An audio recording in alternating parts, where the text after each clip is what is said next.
일단 오늘 저희가 이제 당원 교육으로 하신 게 탄핵 그 이후 뭐 전망 이런 부분들까지 이제 그걸 주제로 하고 있는데 제가 뭐 탄핵 이후의 전망 부분은 사실은 뭐 많이 그렇게 고민을 못 해봤고요. 다만 제가 탄핵소추 대리인단으로 활동하면서 탄핵 심판의 쟁점이 무엇인지 그리고 그 의미가 무엇인지 이런 부분들에 대해서 나름대로 경험한 거 이런 것들을 좀 같이 공유드리면서 말씀을 드리겠습니다.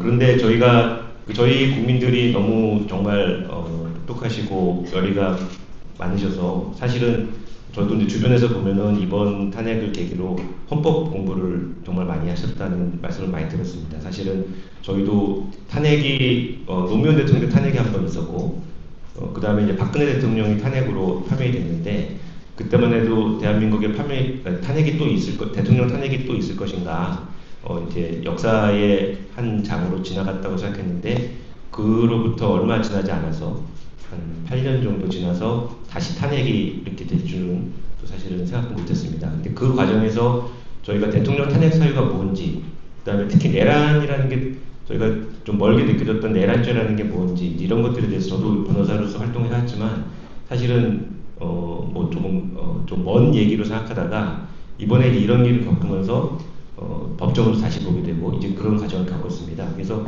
사실은 또 특히 탄핵 심판은 워낙 관심이 많으신 재판이기 때문에 지금 헌법재판소에서 거의 전체의 동영상을 해서 생방송은 아니지만 시차를 두고 거의 전부를 공개하고 계시고 언론이나 유튜브 등등에서도 핵심 장면들 이런 것들을 다 지금 설명을 하고 계시기 때문에 사실 누구보다도 지금 저희 당원들을 비롯한 국민 여러분들이 사실은 탄핵 재판에 대해서 너무 잘 알고 계십니다. 그리고 당시에 비상계엄 선포 시에 비상계엄이 선포되고 그 다음에 해제 의결될 때까지 2시간 반 정도 또 그 이후에 그러니까 가결될 때까지 2시간 반 정도 그 다음에 이제 해제를 선포한 4시 반까지 이렇게 할 때 정말 그때 여의도에 온 국민이 모이고 또 거기서 바리케이트를 치고 또 소화기를 뿌리면서 저항하고 했던 것들이 다 생방송이 되다 보니까 당시에 계엄의 전 과정을 또 모든 국민들이 다 생생하게 보신 것 같습니다. 제가 오늘 말씀드리고자 하는 것은 이제 그런 여러 가지 경험하셨던 온 국민이 같이 경험해온 그런 사실들이 어떻게 탄핵 심판에서 법적인 쟁점으로 되고 그다음에 그게 앞으로 어떻게 이제 결정이 날 것인지 그런 부분들을 좀 설명드리겠습니다. 일단은 제가 준비한 자료가 저기 국회라는 마크가 찍혀 있는데 이게 어제 이제 저희가 탄핵 심판에서 실제로 이걸 가지고 저희가 쟁점 정리를 했던 그 자료입니다. 지금 이게 어제 같은 경우에 저희가 지금 계속 증인 신문을 하고 있는데 어제는 재판부가 중간 점검을 한번 하겠다. 그래서 이제 증인 이외에도 여러 가지 서증들이 많고 뭐 CCTV를 비롯한 동영상들이 엄청나게 지금 제출이 돼 있어서 그런 것들을 한번 증거를 정리하고 그 다음에 저희가 쟁점이 5가지인데 그 쟁점에 대한 주장을 한번 중간 점검을 해보자는 차원에서 어저께 자리를 마련했고요. 저희 국회의 소추대리인단에서 이 자료를 마련해서 어제 이제 이거를 2시간에 걸쳐서 정리를 했습니다. 이제 피청구인 측도 정리를 했는데 피청구인은 물론 이제 쟁점에 대한 주장도 하셨지만 그 중에서도 부정선거라든지 그 다음에 이제 조금 반중 같은 또는 혐중 같은 내용이 담겨있는 하이브리드전 이런 것들 조금 관련성 적은 좀 뜬금없는 말씀들을 하셨고 저희는 나름대로 최후 변론을 준비한다는 생각으로 준비를 했고요. 왜냐하면 저희가 의견서를 낼 때 저희는 언제든지 종결할 수 있다. 그 다음에 최후 변론까지도 이미 다 그걸로서 가름할 수 있다는 그런 입장을 밝혔기 때문에 그래서 이걸 가지고 좀 설명드리겠습니다. 이 자료 자체는 저희 후추 대리인단이 17분의 변호사로 구성되어 있는데 김선일 변호사님 또 장수섭 변호사님이 수고해 주신 자료입니다. 그래서 이거를 가지고 좀 일단은 설명을 드리겠습니다. 지금 요거를 제가 할 수도 그건 어려우시죠? 예, 제가 좀 넘겨달라고 하시면 지금 여기 이렇게 5가지가 있는데 여기가 이제 쟁점 정리를 계엄 선포의 실체적 정치적 하자가 쟁점 2이고 그 다음에 저게 이제 위헌 위법 포고령이라고 하는 게 쟁점 2입니다. 근데 조안이 이제 포함되어 있고요. 그 그다음에 국회 봉쇄 및 침입, 또 선거관리위원회 침탈, 정치인 법조인은 체포 시도, 여기 쟁점 5가지입니다. 근데 이제 그 기억하시겠지만 저희가 이제 내란죄를 제외한다라는 그런 용어를 저희 대리인단에서 사용을 했다가 그게 이제 사기 탄핵이다, 뭐 그다음에 국회의 재결을 요구한다 등등의 논란이 된 적이 있습니다. 이제 그래서 이 쟁점이 정리된 과정도 좀 간략하게 말씀드리면 지금 국회에서 의결한 그 탄핵소추 의결서에는 그 여러 가지 그 탄핵소추 당시의 그 사실관계들, 그래서 크게 위헌 위법적인 비상계엄 선포라는 장이 있고, 두 번째는 내란 우두머리로서의 그 내란을 적극적으로 주도했다는 피청구인에 대한, 대통령에 대한 2가지 사유로 구성이 되어 있습니다. 그래서 그 부분들은 여러 가지 사실관계, 그 다음에 헌법 규정, 또 내란죄를 비롯한 헌법 규정들이 그 안에 들어가 있는데요. 이제 탄핵 심판을 하기 위해서는 그와 같은 사실관계들을 쟁점을 정리해야 될 필요가 있습니다. 그리고 노무현 대통령 또 박근혜 대통령 탄핵 때도 다 쟁점 정리를 한 바가 있고, 저희는 그래서 그 여러 가지 좀 복합적으로 섞여 있는 쟁점들을 아까 말씀드린 대로 5가지로 정리를 했고, 그다음에 내란죄 성분은 어차피 내일 일에 공판 준비 절차가 진행되는 윤석열 피고인에 대한 그 내란죄 형사재판에서 가려지는 겁니다. 그래서 원래가 헌법재판에서 내란죄 성립 여부를 다투는 것은 헌법재판에 맞지가 않습니다. 그래서 당연히 내란죄는 저희가 형사재판에 하는 것으로 저희가 이제 하는데, 이제 거기서 제외라는 표현을 너무 조금 저희도 예상하지 못한 표현을 사용하게 됨에 따라서 좀 여러 가지 오해가 있을 수 있는데, 당연히 내란죄 성분은 헌법재판에 쟁점이 될 수는 없습니다. 그래서 지금 그 내란죄 부분을 비롯해서 저희가 이런 실체적인 그 쟁점 이외에 절차적인 쟁점들이 몇 가지가 있습니다. 그러니까 이제 국회의 소추 의결을 제대로 거쳤느냐. 근데 그 얘기는 뭐냐면 국회법이나 이런 데 비춰보면 법사위에서 뭐 사전 조사를 할 수 있다, 이런 조항들이 있습니다. 그래서 법사위의 조사가 없었다. 그 다음에 저희가 12월 14일날 이게 가결이 됐는데, 그 일주일 전 12월 7일날 그때 이제 불성립이 됐습니다. 그래서 한번 불성립이 된 거를 다시 가결했기 때문에 일사부재에 반한다든지 이런 여러 가지 절차적인 쟁점들이 있는데, 그것도 저희 탄핵 심판의 초기 단계에서는 치열하게 이제 공방을 오갔고요. 저희가 탄핵 결정문을 받아보시게 되면 거기에 이제 내용들이 들어가게 되어 있습니다. 그래서 일단은 이렇게 이제 쟁점 정리를 하고, 그 다음에 증거로 보통은 이제 증인 신청, 그 다음에 여러 가지 진술 조서도 수사 기록들이 있습니다. 이제 앞으로 이 자료에서 같이 보시겠지만 수사 기록들, 그 다음에 국회에서 했던 국방위나 또는 국조특위 등등에 있어서의 회의록, 그 다음에 여러 가지 영상들, 이런 것들이 다 망라가 되고, 그 밖에 뭐 언론 기사라든지 이런 것들이 이제 증거로 제출되어 있습니다. 그래서 이제 여기서 이제 하나하나 사실관계를 다투게 되는데, 지금 저희가 사전 질의를 이제 받아본 것 중에 상당히 많은 부분들이 탄핵 결정이, 그러니까 파면 결정이 나왔을 때 그거를 일부 정치권이나 국민들이 수용하지 못한다면 어떻게 될 것인지, 이제 이런 말씀들을 많이 질문을 주셨습니다. 지금 비상계엄 선포 직후에는 사실상 이 비상계엄이 너무나도 좀 당황스러운, 근거가 없는 황당한 비상계엄이기 때문에 누구라도 이것이 잘못됐다는 걸 다 느끼실 수 있었고, 그래서 이거 중대한 헌법 위반이라는 거에 대해서 아무도 이제 의심을 아마 가져보시지 못하셨을 텐데, 그 이후에 정치적인 여러 가지 요인들이 결합이 되면서 결국은 이제 탄핵 사유가 존재하느냐, 또는 그것이 대통령을 파면할 정도로 중대한 것이냐 등등에 대한 이제 여러 가지 다양한 국민들의 의견들이 나왔고, 근데 거기서 이제 질의에 대해서 제가 좀 사전적으로 그냥 제 생각을 말씀드린다면, 저는 일단 재판이라고 하는 것, 그다음에 저희 소추 대리인단이 한다는 거는 일단 저희는 기본적으로 사실관계를 밝히는 것이다. 저는 이렇게 생각이 듭니다.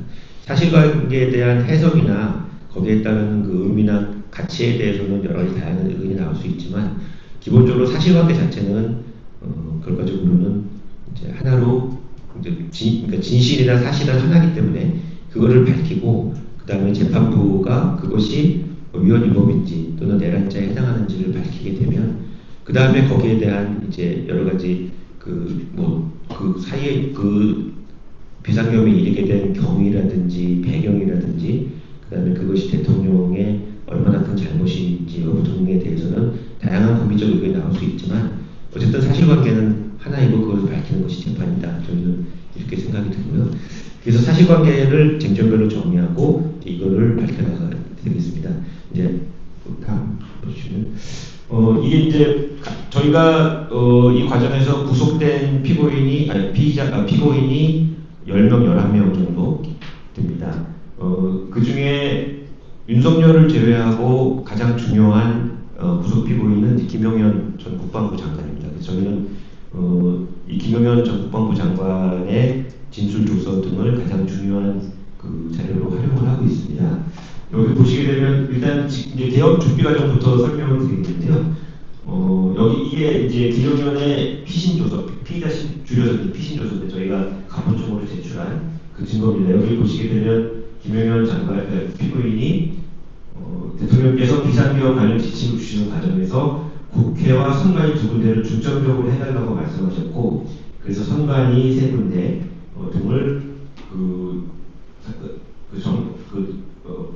침입하는 과정에서 그 시스템을 그 서버를 확보해 시스템을 점검해 보라고 그렇게 지시가 있었다. 이렇게 되어 있습니다. 이렇게 되면 이게 정말 국회를 침탈하고 선관위를 침탈하고 그래서 저희가 흔히 말하는 후컴블란의 목적, 헌법기관의 권능을 불능케 하는 목적에 해당이 된다는 그렇게 한 거를 김용현이 진술을 하고 있는 겁니다. 그러니까 피청구인 대통령이 지시했다. 이런 것들이 증거를 드러나는 거고요. 그 다음에 또 그 병력 동원에 대해서는 어떻게 할 수 있느냐 물었고, 그 다음에 또 필요한 것이 뭐냐 해서 계엄 선포문과 대국민 담화문, 포고령이 필요하다. 지금 포고령은 이게 위헌 위법적인 내용이 많이 담고 있고, 그 다음에 대국민 담화문이나 계엄 선포문은 국무회의의 절차를 전혀 거치지 않았습니다.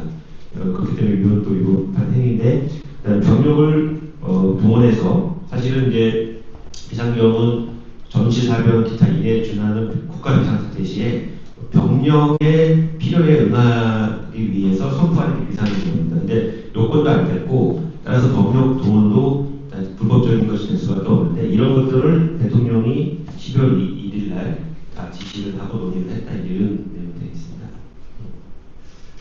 그다음에 이제 병력의 수에 대해서 2만에서 3만 명이 필요하지만 등등해서 논의를 했고요. 그다음에 이제 그거를 사령관들한테 김용현이 박정근 등 사령관들한테 이제 지시를 하게 됩니다. 그래서 박정근 특수전사령관한테 장관이 비합도로 국회와 선관위 세개소 민주당과 여론조사 꽃 6개소에 대해서 이것을 정보하라는 명령을 내렸다는 이제 내용이 되겠고요. 이거는 이제 정보사령관 문상호가 노상원, 지금 유명한 노상원 수첩으로 유명한 노상원을 만났을 때 계엄 이야기를 들었다라는 그런 내용입니다. 지금 10명의 사실 너무 잘 아시고 너무 이제 요즘 한 거의 석 달간 언론에 그 1면부터 한 6면, 3면, 6면까지는 이 얘기들을 계속 나올 때면 다 아시겠지만 가장 중요한 이제 대통령 윤석열이 있고 그 밑에 국방부 장관 김용현이 있습니다. 그 다음에 그 밑에 사령관 4명이 중요한데 곽종근 특수전사령관, 그다음에 이진호 수방사령관, 그 다음에 여인영 방첩사령관, 문상호 정보사령관 이렇게 4명의 그 사령관들이 있고요. 그 다음에 문상호 정보사령관은 노상원이라고 한 전 정보사령관 민간인이지만 핵심적이고 굉장히 좀 충격적인 내용을 준비한 노상원 전 정보사령관하고 연결이 되고 이제 군은 그렇고 그것이 이제 경찰로 가면은 조지호 검찰청장과 김봉식 서울청장 두 사람이 관련이 됩니다. 그리고 이제 그것이 이제 국정원으로 가면 홍장원 국정원 일체장인데 이제 그 이행을 안 했기 때문에 그분은 이제 뭐 수사를 받고 계시지는 않고 예, 그렇게 진행이 되게 되겠습니다. 그래서 여기서 이제 그 노상원 씨를 만나서 개업 이야기를 했다는 부분이 되고요. 그 다음에 김용현 장관이 문상원 정보사령관한테 문상원 정보사령관도 처음에 민간인을 도우라고 하니까 그 좀 굉장히 좀 소극적이었는데 직접 전화를 문상호한테 김용현이 해서 노상원을 도와라 이렇게 했다고 하고 있습니다. 예, 노상원이 이제 요원들을 뽑아서 준비를 하라는 것을 10월 중순경에 벌써 얘기했다는 겁니다. 그래서 지금 그 12월 3일 말고 12월 4일 날 그 삼청동 안가에 네 사람이 보입니다. 이완규 법제처장, 그다음에 김주현 민정수석, 그다음에 이상민 행안부 장관, 그리고 박성재 법무부 장관 네 사람이 보여서 본인들이 얘기하는 도시락을 먹었다라고 얘기를 했는데 사실 거기서 뭐 제 개인적인 추측입니다만 이 비상계엄의 그 수사나 탄핵을 대비하기 위한 이제 좀 전략적인 그런 그 계획을 세운 것으로 보여지고 거기서 그 얘기한 것들이 사령관들한테도 전파가 돼서 주로 그런 취지로 수사들을 갖고 있습니다. 물론 박정근 또는 뭐 조성현 이런 분들은 사실을 좀 많이 밝혀주셔서 큰 도움이 되고 있습니다만 그 얘기는 뭐냐면 12월 3일날 비상계엄 선포 전에는 몰랐다. 12월 3일날 비상계엄 선포가 되고 나서야 알았다는 게 기본적인 전략인 것 같습니다. 그런데 여기 보면 10월 중순에 이미 노상원이 문상호 정보사령관한테 요원들을 좀 선출하라는 얘기가 나옵니다. 그러니까 이미 10월 중순 김영현이 국방부 장관이 된 것은 9월 6일입니다. 그런데 그 이후에 바로 아마 준비를 시작했을 것으로 보여지고 그 신원식 안보실장, 현 안보실장이 국방부 장관을 하다가 경질이 되는데 9월 6일날 그때 신원식 그 안보실장은 2028년도 3월에 그 삼청동 안가에서 그 대통령과 이제 만찬을 하던 나중에 계엄 비상한 조치라는 얘기가 나왔고 거기에 적극 굉장히 강하게 반대했습니다. 그거 여파로 저희는 경질된 것이라는 좀 추측을 해보고요. 그런데 그 경질이 되고 나서 바로 김용훈 그 국방부 장관이 준비를 했고 그 다음에 또 한 가지는 신원식 저희 헌재에서 증언을 하셨는데 신원식 안보실장이 장관 시절에 문상호 정보사령관을 경질하려고 다시 시위를 해놨습니다. 8월달에. 왜 그런가 하면 그 박민수라고 하는 여단장하고 좀 폭행 사건이 있었고 그 다음에 또 블랙요원의 리스트가 유출이 되는 큰 보안 사고가 발생합니다. 그래서 그때 경질을 지시해놨는데 9월 6일날 김영현 장관이 취임하면서 그 경질을 이제 없던 걸로 해서 보직 유임을 시킵니다. 아마 그때 이제 한창 신문에는 그 중앙파와 국방파의 대결에서 중앙파 승리했다 이렇게 보도가 됐는데 저희는 이제 그게 비상계엄의 일환으로까지 연결될 거는 그때까지는 그 정도까지는 생각을 못했지만 어쨌든 그게 현실화가 됐다는 생각이 들고요. 물론 이제 문상호 장관은 중앙고등학교 출신은 아닙니다만 어쨌든 김영현 장관과 노상원 전 정보사령관을 연결하는 핵심적인 역할을 했고 경질할 수 없는 그런 상태이지 않았을까 생각이 듭니다. 그래서 이제 노상원 수첩이 요즘 나오는데 그 사실은 이제 노상원 수첩 아직 헌재에는 제출이 안 돼서 제가 저도 이제 언론 보도를 통해서 보고 있지만 거기 굉장히 충격적인 얘기들이 많이 나옵니다. 저희는 이제 14명 명단을 체포 명단을 가지고 있지만 거기 500명 이상의 명단이 이제 뭐 있었다고 하고 이제 단순히 체포 구금해서 신문하는 차원이 아니라 뭐 이제 거의 납치를 해서 이제 뭐 살해를 하려고 하는 그런 얘기들이 거기 나온다고 합니다. 물론 본인이 글을 쓰지 않았다고 목필하고 있어서 뭐 감정까지 했지만 감정에서 조금 이제 불명으로 나왔다고 합니다. 그래서 본인은 재판 과정에서 그거에 대해서 해명하겠다고 하는데 어떻게 해명할지 사실은 굉장히 좀 궁금한 부분이기도 합니다. 근데 이제 노상원 그 뒤에도 나오겠지만 노상원 전 정보사령관이 거기 이제 정상욱 그다음에 뭐 김봉규 대령 이재명 이런 사람들한테 문상호 사령관을 통해서 요원을 선발을 해서 한 30여 명의 요원을 선발하는데요. 요원 선발할 때 좀 이렇게 그 사무를, 그러니까 공작 특수임무 요원이 고 공작 요원이 있는데 둘을 섞어서 선발해라 라고 했습니다. 그래서 공작 요원들은 주로 이제 공작 업무를 하고 또 사무에 응한 사람들이고, 특수임무 요원들은 저희가 흔히 말하는 HID나 UDU 같은 사람들입니다. 부파 공작원으로 불려진 사람들인데, 이제 그 사람들이 저희가 이제 수첩에 가면 그 사람들이 이제 결과적으로는 약간의 그 뭐 암살이라든지 이런 거를 위해서 선발됐을 수도 있겠다. 또는 노태학 중앙선관위원장을 노상원 전 정보사령관이 직접 신문하겠다고 하면서 야구방망이를 준비해라라고 했을 때 아마 그런 어떤 가혹행위라든지 좀 불법적인 신문에 동원됐을 수 있겠다는 저희는 좀 생각을 하고 있습니다. 그래서 여기서 이제 그렇게 해서 요원 선발이 이루어지는 것이고요. 요것도 이제 그 노상원이 선관위 들어갈 때 부정선거를 하기 위해서 야구방망이를 준비하고, 그 다음에 여기서 이제 여기 이제 노태학 그 선관위원장을 뭐 이렇게 이제 험하게 조져버려야 한다는 표현을 쓰면서 야구방망이를 준비하라 이렇게 했고, 여기 뒤에 나오겠지만 그 부정선거의 증거가 나오면 국민들이 말하자면 수용할 것이다. 계엄선포의 정당성을 인정할 것이다라고 그렇게 준비를 한 것 같습니다.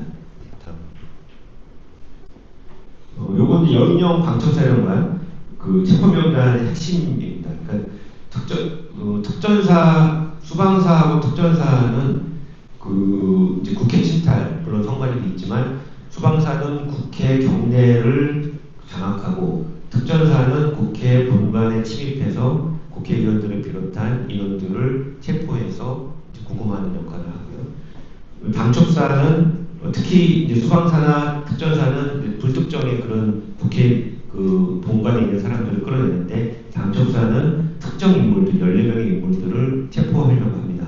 체포해서 수방사 비원 벙커로 이제 인치해가지고 거기서 신문을 하려는 계획인데, 여인영 이제 방첩사령관이 14명을 특정해서 했는데 그 명단은 비상계엄 직후에 김영현으로부터 받았다는 것이고요. 그런데 대통령께서 평상시에 이 사람들에 대해서 조치를 해야 한다는 말씀을 하셨던 사람들이다. 결국은 김영현 장관이 대통령의 승인을 받아서 체포명단을 작성한 것으로 추측이 되는 그런 대목입니다. 그리고 이거는 뭐 아까도 말씀드린 것처럼 여인영 사령관에 대해서도 김영현 또 윤석열 대통령이 그 계엄에 대한 논의를 했다는 그런 취지고요. 요거는 이제 그 회의록입니다. 아까 했던 부분의 회의록인데, 요것도 말씀드린 것처럼 저희가 수사기관에서 했던 진술조서와 내용들이 비슷합니다. 그래서 요거는 이제 곽정근에 대해서 대통령이 비상검에 대해서 10월 1일 날 국군의 날 행사를 마치고 그런 얘기가 있었다라는 얘기가 있습니다. 요거 관련해서 몇 가지 좀 말씀을 드리면, 윤석열 대통령은 그 사전에 아까 말씀드린 대로 2024년 3월 삼청동 안가 모임을 비롯해서 한 7, 8회 아니면 한 10회 정도에 가까운 사전 모임을 가져왔습니다. 그 사전 모임의 핵심은 윤석열 대통령을 비롯해서 김영현 장관, 그 다음에 충암고등학교 출신인 여인영 방첩사령관을 주축으로 하고, 거기에 곽정근 특전사령관과 이진호 수방사령관까지 포함하는 그게 기본적인 삼성 멤버고요. 거기에 이제 좀 플러스됐거나 뭐 정진팔, 합참 차장 이게 플러스됐거나 아니면 또 빠지기도 하는 이제 그런 식으로 되는데, 그 과정에서 그 주로 대통령 관저에서도 식사를 하고 국방부 장관 관저 또는 경호처장 관저 같은 데서 식사를 많이 한 것 같습니다. 그럴 때 음주를 곁들인 저녁 같은 것을 하면서 여러 가지 대통령이 비상계엄 이후에 담화에서 발표했던 뭐 거대 야당의 뭐 폭거, 그다음에 뭐 줄탄핵, 뭐 예산 삭감 등등을 굉장히 좀 흥분한 상태에서 얘기를 계속 해왔고, 거기에 대해서 비상한 조치가 필요하다는 얘기들을 계속 강조해왔다 이제 그런 이야기고요. 그래서 저희가 생각할 때는 대통령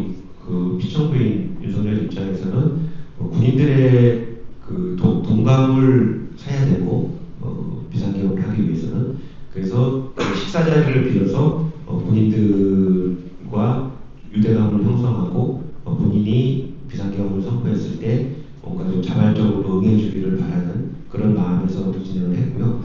뭐 언론에도 많이 나왔지만 김영원 장관이 당시 4명의 사령관, 그 이제 정진팔 당시 지작사령관까지 포함해서 4명의 사령관이 대통령께 가장 충성하는 4명입니다. 이런 식으로 소개를 하고 거기에 대해서 치하를 하고 이런 과정을 거치면서 뭔가 이렇게 좀 옛날 저희가 그 12.12나 5.17, 5.18 때 그 하나회 같은 이제 그런 어떤 분위기를 좀 형성해 보려고 하는 그런 시도를 계속적으로 했습니다. 그런데 본인이 충분하다고 생각했는지는 모르겠지만 실제로 비상계엄 작전이 전개돼 나갔을 때 사실 예상하지 못한 그런 이제 불이행 이런 것들이 발생을 하게 됩니다. 예, 요거는 최상목 기재부 장관이 국무회의에 참석했을 때 사실은 많이 반대를 했고, 그다음에 그 사실 이제 그 국가비상 입법기구라는 그 내용이 있습니다. 최상목 메모에 그게 이제 국보위로 저희는 생각하고 있습니다. 국보위를 만들어서 그 국회를 해산한다. 그래서 이제 50 때와 마찬가지의 군인 통치, 좀 독재 정치를 하겠다는 취지인데 그거를 이제 지금 변명하는 거는 긴급 재정 명령을 하기 위한 기구다라고 합니다. 헌법상에 존재하는. 그런데 이제 최상목 장관이 전혀 그런 거에 대해서는 생각해 본 적도 없다. 뭐 이런 얘기고요. 예, 요거는 이제 그 계엄 선포문이나 포고령에 대해서 대통령이 직접 검토를 했다는 내용입니다. 그 다음에 여기 이제 최상목 메모입니다. 기재부 장관 메모인데 여기에 국가비상 입법기구라고 있는데 이게 이제 국보위를 생각하고 만든 겁니다.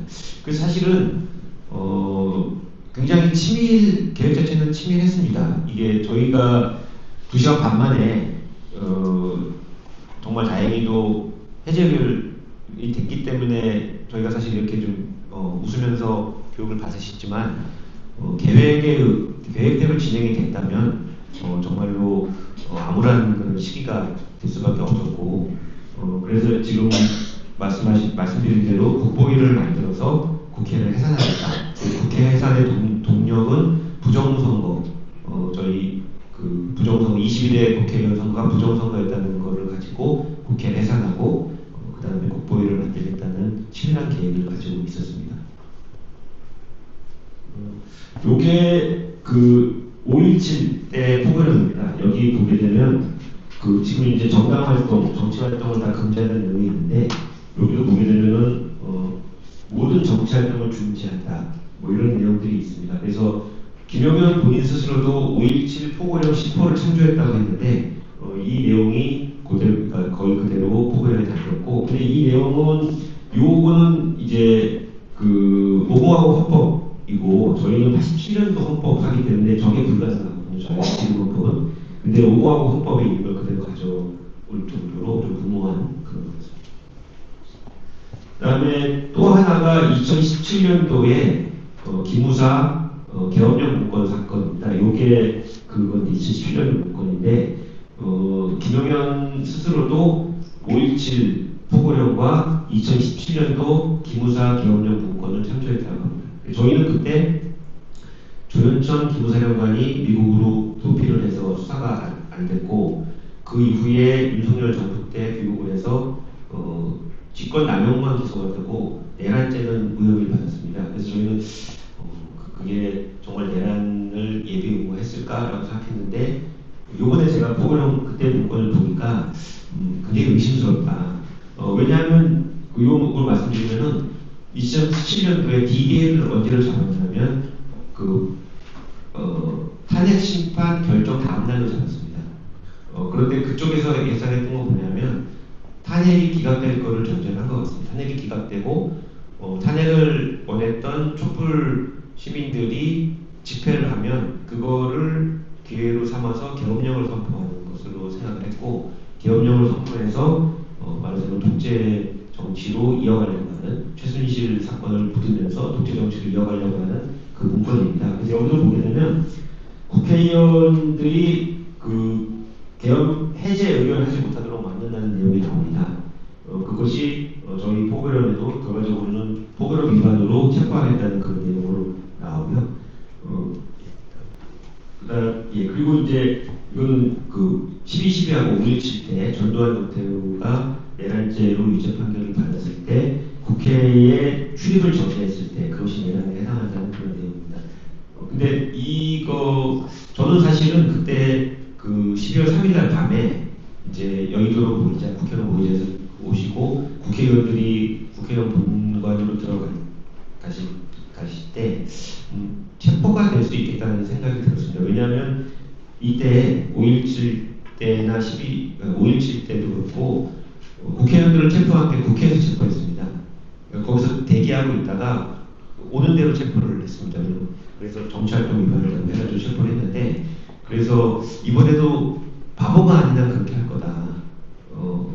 저는 이제 그렇게 생각을 했고, 그래서 뭐 의원님들도 들어가실 때 체포를 각오하고 아마 체포될 가능성이 크지만 그렇다고 딴 데 갈 수는 없고 계엄해제 의결을 하는 것이 가장 현명하고 정당한 길이었기 때문에 본청으로 들어가셨다는 얘기 들었는데 다행히도 체포가 안 됐습니다. 그런데 거기에서 사실은 계엄을 했던 김용현, 윤석열을 비롯한 사람들이 계획이 없었냐, 체포 계획이 없었냐, 체포 계획을 가지고 있었던 것 같습니다.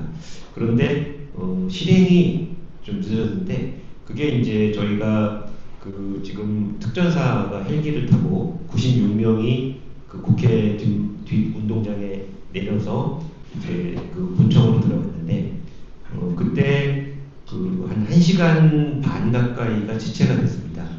원래는 저희가 10시 23분에 계엄이 선포되고, 그 다음에 그 특전사 요원들이 국회에 한 게 11시 한 30분 정도, 11시 30분, 40분 정도 넘어서 도착을 했는데, 원래 그 이천 여주에 있는 특전사 사령부에서 헬기를 타면 20분 정도밖에 안 걸린다고 합니다. 그러면 그때 그 10시 한 40분에서 50분경에 특전사 요원들이 거기에 착륙을 했다고 하면 아마 본청을 다 접보를 하고 체포를 했을 가능성이 굉장히 크다. 그때 당시에 그 신문에 많이 났지만 그때 헬기가 용인 지역에서 40분을 선회를 합니다. 들어오지 못하고. 그게 수방사가 그걸 허가를 안 했기 때문에 못 들어왔는데, 그게 결과적으로는 사실은 수방사, 그 다음에 특전사가 핵심적인 그 부대였지만 서로 간에 뭐 공감대가 형성되거나 이런 게 없었다는 부분이고요. 그 중에 저희가 그 수사를 보면은 수방사의 그 방공 담당 대령 한 분이 계십니다. 그분이 이제 헬기를 이제 진입시켜 달라는 승인을 이제 신청서를 냈는데, 거기에 목적사항이 공란으로 돼 있었습니다. 근데 목적사항이 공란으로 돼 있으면 적법한 신청이 아니기 때문에 그걸 허가를 안 내렸다고 합니다. 근데 사실은 목적사항이 국회 침탈 이렇게 쓸 수도 없는 것이고, 뭐 그렇기 때문에 목적사항을 못 쓴 거거든요. 그래서 결과적으로 이제 그런 조금 규정대로 굉장히 주법 정신에 투철했던 수방사 대령 덕분에 저희가 사실은 체포를 면할 수 있었다. 우연이랄지 또는 운이 사실은 저희 국민들을 함께 했다, 이런 생각이 들고요. 그 다음에 오늘 이제 조지호 경찰청장이 당시에 삼청동 안가에 7시, 12월 3일 7시에 가서 윤석열 대통령으로부터 이제 쪽지를 하나 받았고, 거기에 10시, 22시 국회, 23시 민주당사 이런 것들이 이제 들어가 있습니다. 그래서 내일 아마 증인으로 이제 출석을 할 것 같은데요. 내일 나오면 이런 부분들을 물어볼 예정입니다.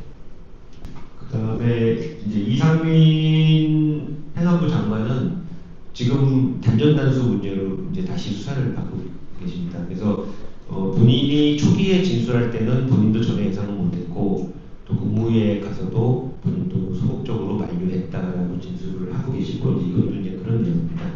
그런데 헌재에 나오셔서는 말을 좀 바뀌어서 국무회의가 요건을 충족한 것으로 본인이 생각한다. 그래서 거기서 비록 뭐 안건 상정이나 이런 게 없다 할지라도 비상계엄 선포에 대해서 동의했고, 그 다음에 11명이라고 하는 의사정족수가 되었기 때문에 국무회의는 본인 생각에는 요건을 갖췄다라고 이제 말을 바꿨습니다. 근데 그 과정에 이제 MBC 또 등등에 대한 언론기관에 대한 단전단수 지시했다는 내용들이 나오면서 본인의 진술과 달리 굉장히 적극적인 역할을 수행하지 않았을까 그런 좀 생각이 듭니다. 그 다음에 이건 이제 국무회의의 정식적인 국무회의가 전혀 갖추지 못했다. 그래서 회의록도 작성이 안 됐다. 그런 분들이 됩니다. 예, 이것도 이제 계속 이제 국무회의 내용입니다. 넘어가 주시고 최상목 기재부 장관, 그다음에 박성재 법무부 장관. 그래서 아까도 말씀드렸듯이 박성재 장관도 이제 피고발돼서 피의자로 수사를 받고 계시는데 저희는 그 삼청동 안가의 전략 회의로 추측되는 그 모임에서 박성재 장관이 어떤 역할을 했을지도 굉장히 좀 주목해야 될 부분이라고 생각됩니다. 내일 아마 한덕수 국무총리도 증인으로 나오는데 한덕수 국무총리도 사실은 비상계엄을 반대한 3인 중에 가장 반대한 3인 중에 한 명입니다. 일단은 이건 좀 수사 기록에 기초해서 제 생각을 말씀드리는 건데 일단은 최상목하고 조태열 외교부 장관이 가장 반대했고 한덕수 국무총리도 그래도 굉장히 좀 만류를 하는 그런 입장을 보여집니다. 그리고 이제 뭐 간담회 비슷한 형식이었고 그래서 절차라든지 이런 것들이 전혀 없었다.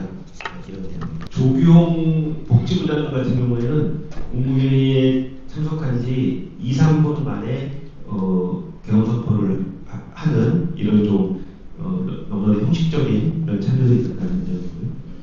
예, 이렇게 지금 뭐 국무회의는 사실 저희가 생각할 때는 처음에는 국무회의를 열려고 하는 생각을 못했던 것 같습니다. 처음에 이제 저희가 9시를 전후해서 9시 전에 7명이 왔었고 9시 이후에 부랴부랴 모아서 11명을 모았습니다. 근데 9시 전에 온 7명은 다 개헌과 굉장히 관련성이 있는 부처 장관들이었습니다. 최상목 외교부, 그다음에 조태열 외교부 장관, 그다음에 조태용 국정원장, 그다음에 한덕수 국무총리, 이상민 행안부 장관, 박성재 법무부 장관 등등 국무개혁, 그다음에 김용현 국방부 장관까지 포함해서 비상계엄에서 굉장히 핵심적인 관련이 있는 부서들을 모아서 저희가 볼 때는 그 중에 상당수가 쪽지를 받습니다. 그래서 그때는 아마 지시를 하기 위해서 모였을 것이다.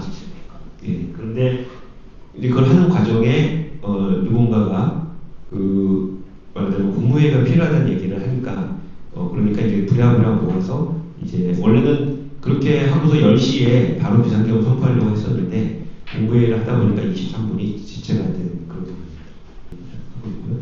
그래서 사실은 국무위원들은 거의 11명 전원이 국무회의라고 생각해보지 못했다라고 진술을 하고 있습니다. 이것만 가지고도 전체적인 위법이 명확한 것 같고요. 지금 이제 조태용 국정원장 얘기가 나와서 그냥 에피소드로 말씀드리면은 이제 저희가 공소장을 보게 되면 피청구인 윤석열로부터 직접 지시를 받은 사람이 4명이 나옵니다. 물론 김용현이 해당이 되고요. 그 다음에 이제 곽정문 특전사령관이 이제 12월 3일 밤에 150명이 되면 안 된다.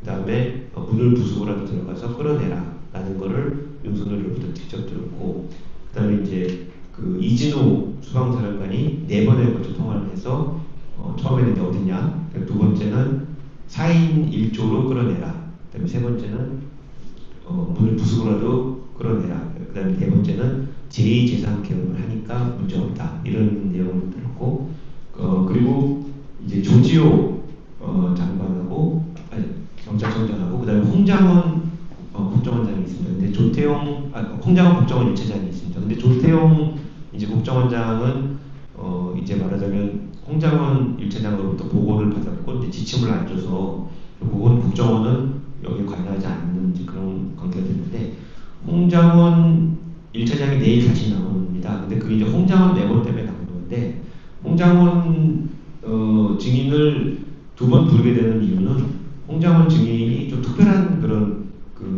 의미가 있습니다. 왜 그런가 하면은 지시를 받은 사람이 4명 정도 됐고, 그 다음에 체포 명단을 가져했다는 사람이 여인영, 그 다음에 뭐 김대우, 그 다음에 구민회, 이런 사람들이 체포 명단을 얘기하는데, 홍장원 1차장은 지시를 받고 체포 명단을 가지고 있는 유일한 사람입니다.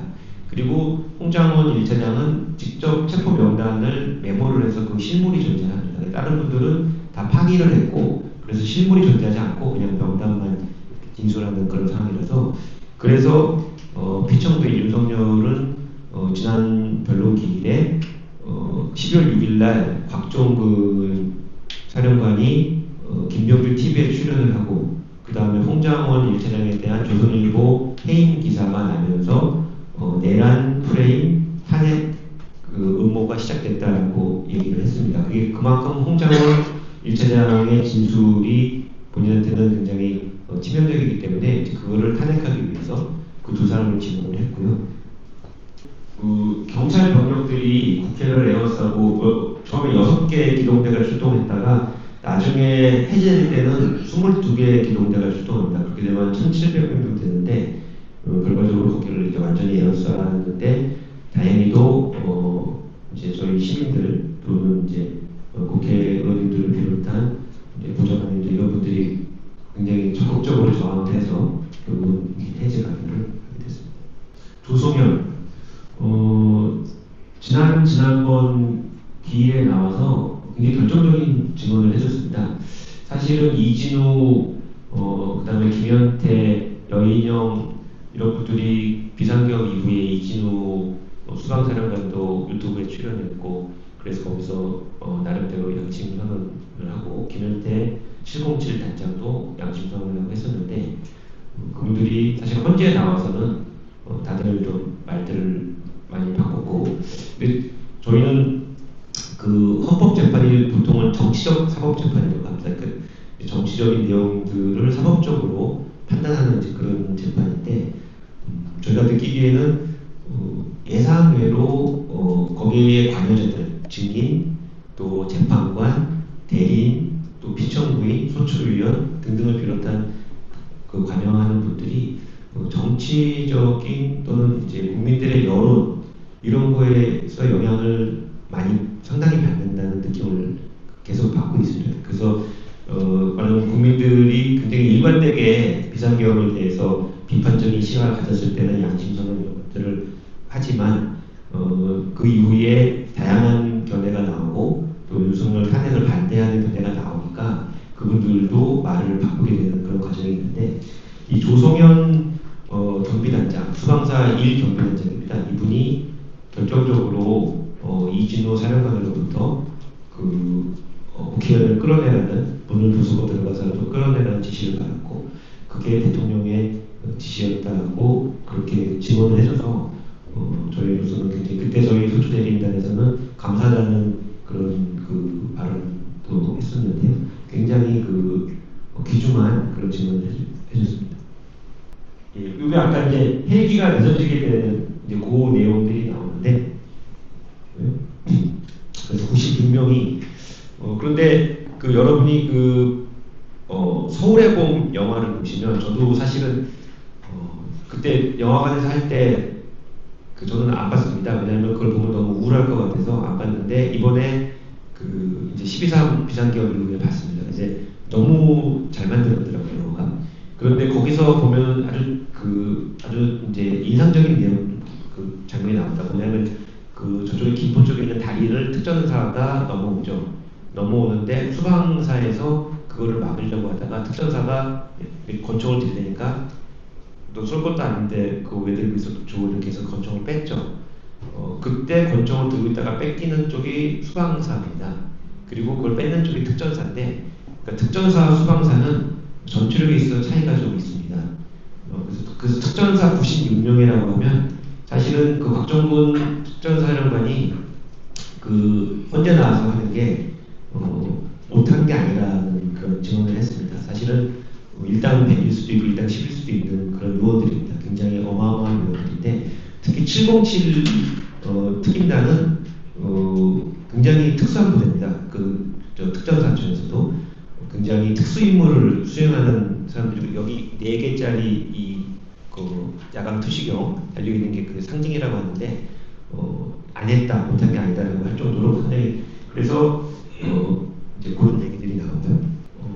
그 다음에 이것도 사실 이제 대통령도 왜 헬기가 빨리 못 들어가느냐 이제 사실 이게 빨리 들어갔으면 사실 굉장히 큰일이 났는데 이제 그런 것도 생겼다는 것이고 그래서 이거는 이제 다시 경찰이 예, 처음에 6개에서 22개 합쳐서 28개가 기동대가 왔다 이제 그 내용이고요. 요게 17년도 저희가 그 17년도 개헌 문건입니다. 거기에 국회의원에서 현행법 사법 처리로 의결 정격수 미달도 이렇게 되어 있습니다. 이번도 사실 요거였고 포괄형 위반으로 현행법 체포를 하는 그런 거였고, 예, 요게 이제 정말 다행히도 이행이 안 됐습니다. 예, 요게 이제 수방사령관이 윤석열이 화를 내면서 4명씩 들어가서 1명씩 데려나가라 라는 부분이고요. 요건 이제 곽정훈한테 의결 정격수 150명이죠. 아직 안 된 것 같다. 문을 부시고 들어가라. 이렇게 예, 요건 707이 국회의 그 옆쪽에 창문을 깨고 들어갔던. 그래서 특전사가 그 707 특임단하고 1여단이 오는데 1여단은 후문으로 들어갔고 40여 명이, 그 다음에 707은 그 창문을 깨고 옆으로 들어갑니다. 16명이 들어갔다고 하는데요.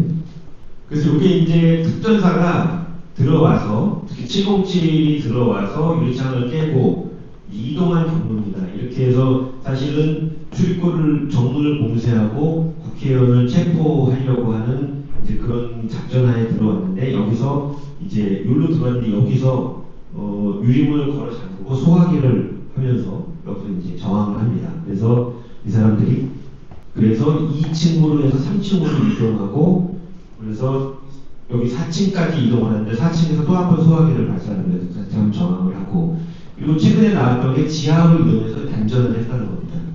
그러니까 본인들은 질서 유지를 위해서 파견됐다고 하는데, 질서 유지를 하기 위해서 이렇게 본관 쪽으로 이동을 한다든지, 그 다음에 뭐 단전을 하든지, 이거는 이제 사실은 변명에 불과한 거죠. 어쨌든 본인들은 그렇게 주장을 합니다.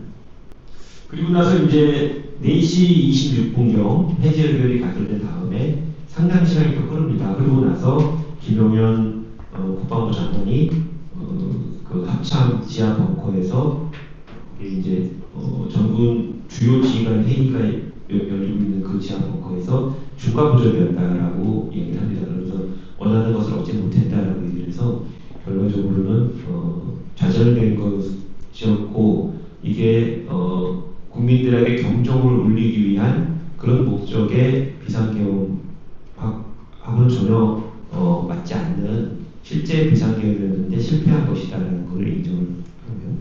예, 요건 이제 선관위로 들어가는 내용입니다. 그래서 예, 거기에 이제 선관위는 정보사가 먼저 가고요. 그 다음에 특전사를 갑니다. 방첩사는 그쪽까지 갔다가 정상우 준장이 들어가지 말라고 하신 것을 지시를 불이행하면서 들어가지 않았습니다. 예, 요거는 이제 그래서 그 정보사 소속 군인입니다. 들어가서 거기에 그 이제 그 휴대폰을 압수하는 장면이고요. 그리고 이거는 그 서버입니다. 그 중앙선관위의 서버인데, 여기에 통합 선거의 명부라고 하는 매우 중요한 자료가 있습니다. 그리고 지금 부정선거를 주장하는 사람들은 통합 선거의 명부가 해킹에 열려있고 들어가서 통합 선거의 명부를 조작할 수 있다. 그래서 유령 그 투표자를 만들 수 있다라고 주장하면서 이 통합 선거의 명부를 이제 서버를 확보하려고 하고 있습니다. 여기도 이제 노상원 전 사령관의 노태학 선관위원장은 내가 직접 확인한다. 케이블타이 야광망이 뭐 그런 걸 준비하라는 거거든요. 그래서 저희가 그 서울의 봄을 봐도 알 수 있듯이 이제 비상계엄, 그러니까 이제 뭐 쿠데타를 할 때 그 12.12도 그렇고 5.17 때도 그렇지만 저희가 2017년도 개헌문건도 그렇고 이번도 그렇고요. 주로 일단 기본적으로는 수방사와 특전사를 활용을 하고, 이제 방첩사는 합수단을 합동수사본부를 만들죠. 그러니까 옛날에 보안사입니다. 전두환 보안사령관 했던 그 보안사가 바로 방첩사인데, 그러니까 방첩사는 그렇게 해서 이제 그 사법기관과 이제 경찰을 통제를 하게 되고, 그리고 나서 이제 비상계엄을 공고하게 하게 되려면 전방에서 부대들이 옵니다. 당시 로테우가 그 화산장으로 있었던 부대가 이동을 하려고 했던 그 12부대. 그래서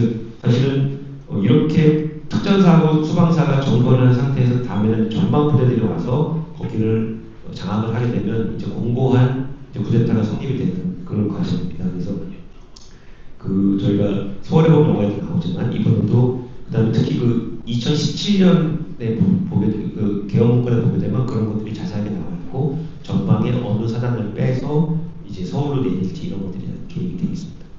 말씀 나온 김에 아까 14명 다들 아시겠지만 이재명, 조국, 한동훈, 우원식, 이하경, 박찬대, 김민석, 김민호, 김어준, 양정철, 양경수, 조혜주, 김명수, 권순일 이렇게 이제 14명인데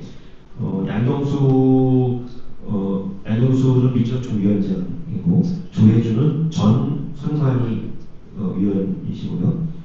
그 다음에 다른 분들은 아마 대부분 하실 겁니다. 여기서 이제 14명 중에 좀 있는 게 정청래 의원이 들어가기도 하고 빠지기도 하고 그 다음에 김동연 판사가 들어가기도 빠지기도 해서 그것까지 하면 총 16명이 아마 더 맞는 것 같고요.